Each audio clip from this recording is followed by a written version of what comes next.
So Dr. Doom has done a lot of evil things over the course of his existence. He gypped Luke Cage out of $200. He sacrificed the soul of a woman he loved in order to create armor for himself. But nothing Dr. Doom has ever done is anywhere near as evil as what he's doing in this story. Now, here's the thing. This initially does open up with the debate between Reed Richards and Dr. Doom, but that's not where the evil comes from. In fact, it's actually what leads us into finding out what it was that he'd done to achieve such huge levels of power. And in the last video that we did on the main story, you basically had the superheroes trying to figure out a way to break into Latveria, while Reed Richards was going to offer some measure of a distraction. Now, the whole idea of getting into Latveria was to find the source of Doom's power, which they do. And one of the crazy things is that when you pick up with Reed, which is one of the coolest moments in the story, it's actually a bit of a debate between himself and Dr. Doom.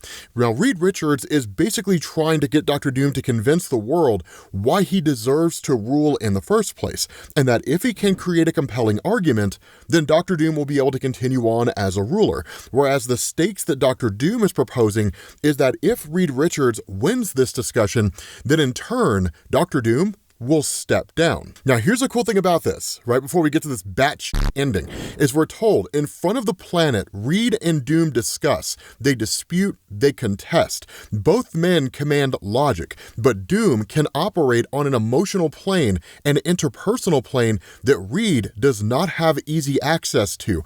Reed and Doom can both win minds, but only Doom can win hearts. Because initially this starts out, right? Reed says, I have persuasive evidence, Victor, that the events of the Blood Hunt, the very events I will remind our audience that led you to both the mantle of Sorcerer Supreme and of Emperor, could have been prevented by you yourself. You knew what would happen. You knew how many people would die. And Victor, you let it happen, which is actually a true statement, right? Towards the end of Blood Hunt, Dr. Doom admitted that he knew what needed to be done in order to win. That's how he became the Sorcerer Supreme, was that by using the powers of Doctor Strange combined with his own, he could have cast a spell that brought the entire event to an end. He only did it at the very end of the story when it was the most opportune for him to do so. Now, the monologue here says, Reed knows it's a hit. It should be a triumph, but something's wrong. Although Reed cannot prove it,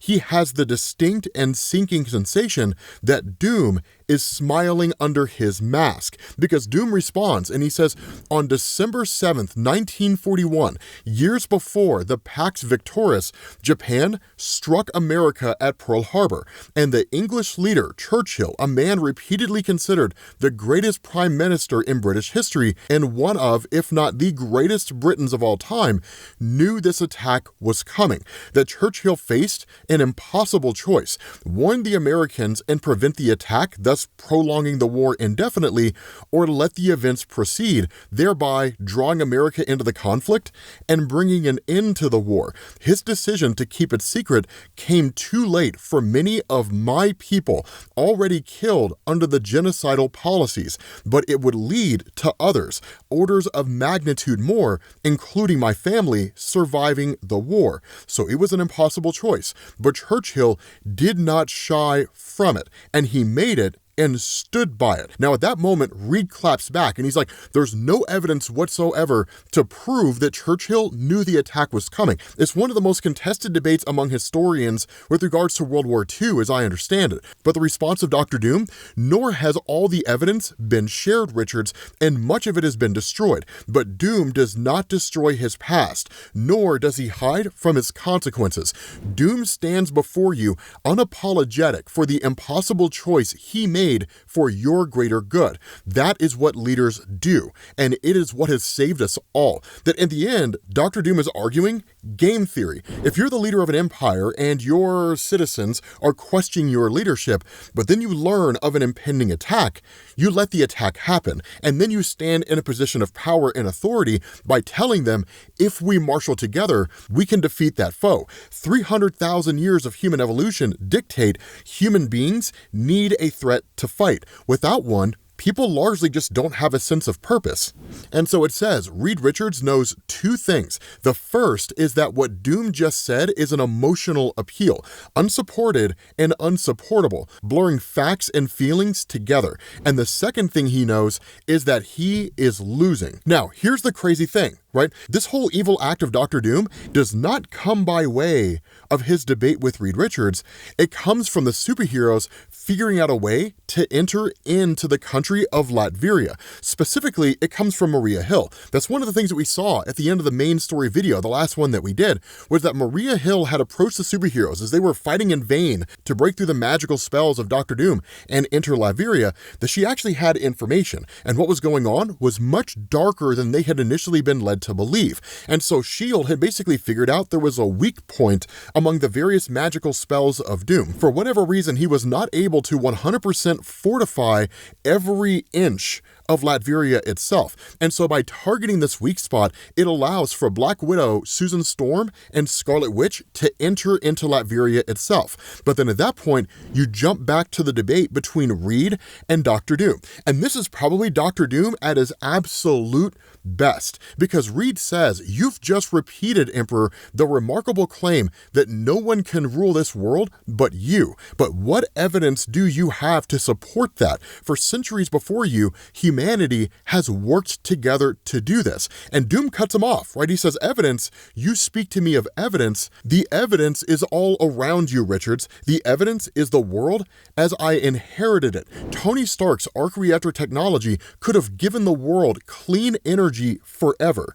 Instead, he encases it deep within a weapon he wraps around himself, ensuring he's the only one who can wield it. Hank Pym could have ended hunger in a week, an afternoon, yet your friend chose only to enlarge himself. The Black Panther hoards his nation's wondrous gifts, insisting all beyond his jealously guarded borders are unready for this bounty. Storm could have consigned droughts, floods, and heat waves to history, yet she chose not to. Instead, she helped terraform Mars and kept that world for herself. Your Avengers, of which she is now a member, a leader, float above us all in a private space station, while the rest of us on Earth crawl and beg. And your mutant associates cured death, yet they never shared this cure. It was and remains an incalculable act of hate. These petty beings of endless avarice, Richards calls them allies. He calls them friend. And had they been permitted to ruin our world, they would have simply voyaged into a sea of parallel universes, leaving us all to clean up their mess. Because unlike them, we have no chance of escape. And you, Mr. Fantastic, the smartest man in the world after Doom. And what do you do with your intellect? You share nothing. You publish nothing. You invent wonders and hoard them within the smallest group of all, your own family. You, Richards, you are the greatest disappointment of them all. Do not speak to me of history. I have studied it, understanding it as only those who have suffered under greatest men can. You gained your power under the world as it was, and thus have tremendous self-interest in keeping it exactly the same. Only Doom, vilified and attacked by you and your allies, could change things, because only Doom had nothing to lose. You would never permit him to gain it. Your greed, your thundering hubris, ensured that only Doom could save the world. You created the one thing that could finally defeat you. Doom, Richards. Only Doom. I mean, this was a nail in the coffin. I mean, let's be honest, man. Doom quite literally raked the superhero community over the coals. If you could save the world, you would have done it by now. And that's a crazy thing, because knowing all of that, I'm about to give you something that's going to totally change the way that you see Dr. Doom. And the question that's going to be asked here is, do the ends truly justify the means? Because at that point, we switch back over to Susan Storm, Black Widow, and Scarlet Witch. And as they're making their way through the city of Latveria, something seems wrong here. Now, technically speaking, historically speaking, Latveria has always been depicted as almost kind of a city out of time. That the people there kind of dress in the modern era sometimes, not all the time, but occasionally, but the construction of the city itself, the buildings, are hundreds of years old. And so as they're making their way through here, Wanda's just kind of like, I don't know if it's just because we're in Latveria, but I cannot shake the feeling that something's off. And the response to Susan Storm is a lot more than a feeling.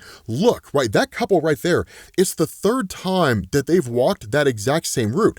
They're going in circles. And so she starts to use her powers of invisibility, effectively bending light, to create this kind of scenario where she starts to realize what they're seeing are hard light constructs, right? She says, if I bend ambient light to hit it with equal and opposite wavelengths, I should be able to cancel out basically everything we're seeing, because nothing that we're seeing here is real. And when that happens, the entire illusion disappears. Specifically, this city of Doomstadt is empty. There's nothing here. Right? There's no one walking around this place. It's a ghost town. And that's where they're like, what in the hell is going on here? Now, of course, they do see this giant, castle off in the distance. So they're like, let's go see that. It doesn't really look like the traditional Castle Doom, but still, it more or less serves the same purpose, because their idea is that seems to be the heart of it all. And even Susan asks, like, Wanda, can you get through these defensive spells? And here's the crazy thing about this, right? Dr. Doom simply got the power of Doctor Strange, the power of Sorcerer Supreme, meaning traditionally, while he can combine that with his own magical abilities, he can only really cap out at whatever measure of power the Sorcerer Supreme has. And the biggest thing that we've seen over the course of this story so far is that Dr. Doom's magical abilities have exceeded the magical abilities of Sorcerer Supreme. And the only line of logic we've been able to draw is that Dr. Doom is adding his own sorcery maybe to the powers of the Sorcerer Supreme. But even then, the answer was scant at best. But that's what Wanda starts to acknowledge, right? She says, this is strange. This is Sorcerer Supreme magic cast by Dr. Doom. It's powerful beyond anything I've ever seen, which she's seen the max abilities of the Sorcerer Supreme. And she says, but there's nothing fighting me. And that means one thing. These spells are not built to keep people out. They're built to keep people in. And she's like, I can carve a tunnel through this magic, but who the hell knows what we're going to find on the other side? And even as they're going through, everyone here kind of acknowledges, even with the months that he was in hiding, no one knows how Doom could have built all of this so quickly. And Wanda even says magic, right? This place is pulsing with it. And she's like, I don't even know if I can destroy or overcome what he's done here, right? This is time magic, chaos magic, blood magic, and elemental spells. All of that at levels that shouldn't even be possible. And she's like, we're moving through magic that's stacked 8 to 9 layers deep. And it's incredible, right? The time to prep this, the power needed to cast this, it's insane. And so what ends up happening is once they actually get inside the castle itself, that's when they actually realize what's going on here. There are all these people trapped within here, right? In these just kind of stasis pods, being held in almost this Matrix-like situation. It just goes on and on and on and on. And it just goes down and down and down and down. Just pod on top of pod on top of pod, just stretching on. And so at that point, you switch back to the debate between Doom and Reed, because with Wanda and Black Widow and Scarlet Witch learning all of this, they're like, patch us into Reed immediately. Patch us in as fast as you possibly can. And so once that happens, Reed stops everything. The whole debate just comes to an end. And he's like, this is the first footage from inside Latveria that anyone has seen in months. We now know why Victor sealed it off. He seeks only to hide his crimes. And all this stuff is being broadcast to everyone, which the question has to be asked, what in the world is going on here, right? Like, what are we seeing in here? Well, Reed tells us, where Doom lashes out and is like, give me the holographic projector and all that kind of stuff. Reed's like, no, Victor, like, I will not. And Doom tries to smooth things over. He says, know this, citizens of Doom, these are volunteers, true loyalists who agreed to sacrifice themselves for the good of everyone else. They are heroes, men and women. And the response of Reed, we are looking at children being held prisoner by you. And he says, you're robbing every one of your citizens of their life force, their future, and you're giving it to yourself. This is how your magic became so powerful. This is how you've been fueling every one of the spells you've cast.